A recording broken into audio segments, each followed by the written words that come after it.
Hello दोस्तों, welcome to math easy. आज की वीडियो में हम सीखेंगे एलसीएम और एचसीएफ। तो मैं आपको ऐसे तरीके से बताऊंगा कि आपको ये ज़िंदगी में नहीं भूलेगा। तो चलिए वीडियो को शुरू करते हैं। शुरू करने से पहले यदि आपने चैनल को सब्सक्राइब नहीं किया है तो प्लीज़ चैनल को सब्सक्राइब कर लीजिए। तो मैं आपको एकदम बेसिक से बताने वाला हूँ। सबसे पहले मैं बताऊँगा एलसीएम क्या होता है।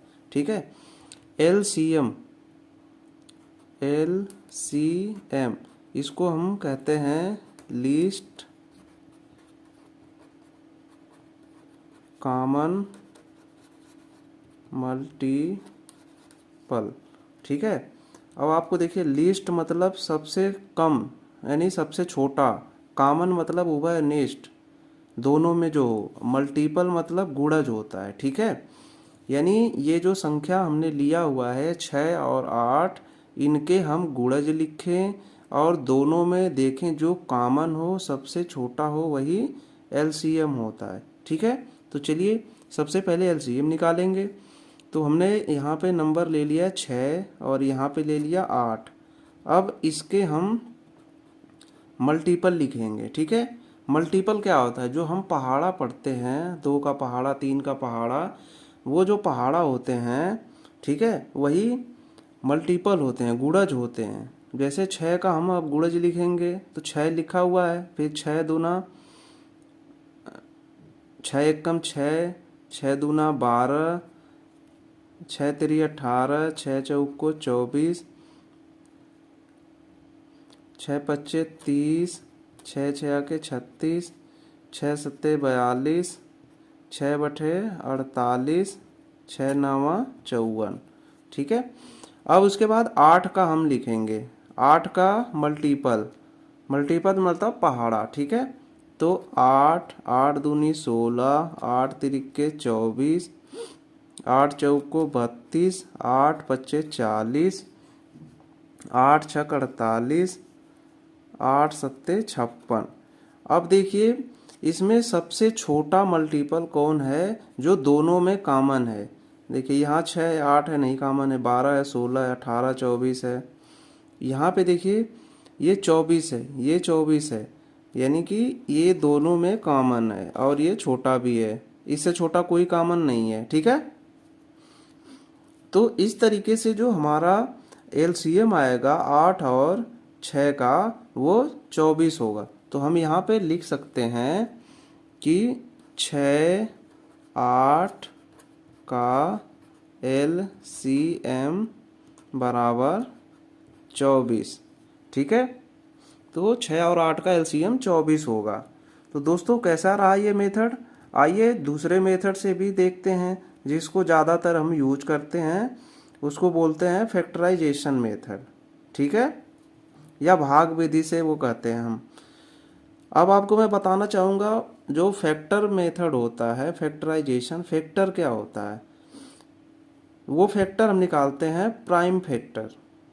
प्राइम फैक्टर मतलब अभाज्य गुणनखंड। ठीक है, अभाज्य गुणनखंड अब क्या होता है? ऐसे गुणनखंड जिसके दो दो फैक्टर होते हैं। जैसे 2 हो गया, 2 सबसे छोटा अभाज्य गुणनखंड होता है, प्राइम फैक्टर। ठीक है, यानी कि ऐसी संख्या जिसके केवल 2 फैक्टर हों। जैसे 2 का 2 फैक्टर होता है, 1 होता है, 2 होता है, उसके बाद 3 आता है, 3 के भी 2 फैक्टर होते हैं, 3 और 1। फिर 5 आता है, 5 के भी 2 फैक्टर होते हैं, 1 और 5। ठीक है, अब देखिए भाग विधि से कैसे निकालते हैं। अब जैसे हमने यहाँ पे लिखा 6 और यहाँ पे लिखा 8। अब यहाँ पे एक ऐसी लाइन खींच लेते हैं, फिर उसके बाद एक ऐसी लाइन खींचते हैं। ठीक है, अब क्या करेंगे? अब सबसे जो छोटा प्राइम फैक्टर होता है 2, 2 से भाग करते हैं। ठीक है, तो 2 से भाग करेंगे, 2 तिहाई 6, 3 बार में जाएगा, फिर 2 चौको 8। अब यहाँ पे फिर 2 से भाग करेंगे तो 3 में भाग नहीं जाएगी, 3 को ज्यों का त्यों लिखेंगे, फिर 2 बार में जाएगी भाग, फिर 2 से भाग करेंगे, फिर 3 में भाग नहीं जाएगी, 3 को ज्यों का त्यों, 2 में एक बार जाएगी भाग, फिर 3 से भाग करेंगे, 3 एकम 3, और 1, यानी कि हमें भाग तब तक करनी होती है जब तक लास्ट में 1 1 ना आ जाए।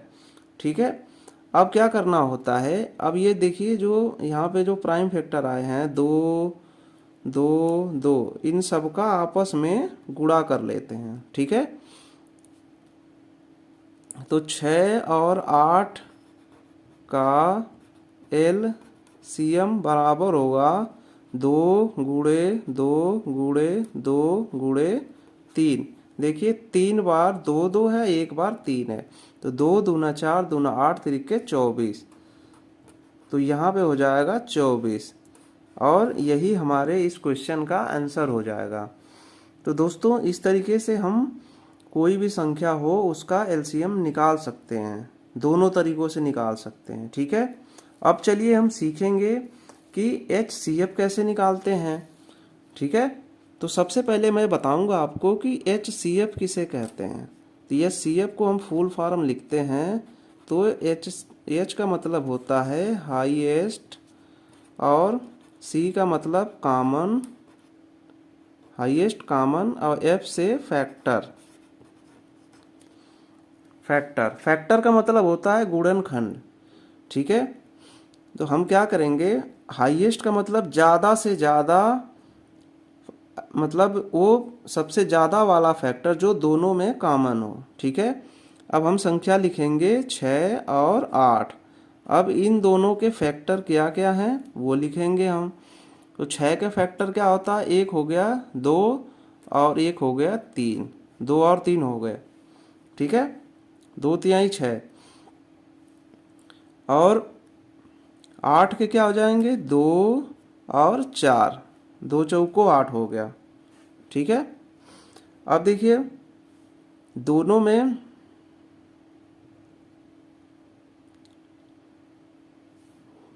हाईएस्ट कॉमन फैक्टर, अब देखिए दो ऐसी संख्या है जो दोनों में कॉमन है। ठीक है, तो इस तरीके से यहाँ पे जो हमारा,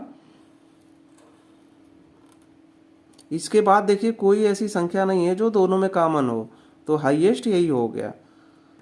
ठीक है, तो यहाँ पे हम लिखेंगे कि 6 8 का HCF बराबर 2 हो जाएगा। ठीक है, आइए हम इसको भाग विधि से कैसे निकालते हैं HCF, इससे भी निकाल के देख लेते हैं, अगर कोई डाउट होगा तो क्लियर हो जाएगा।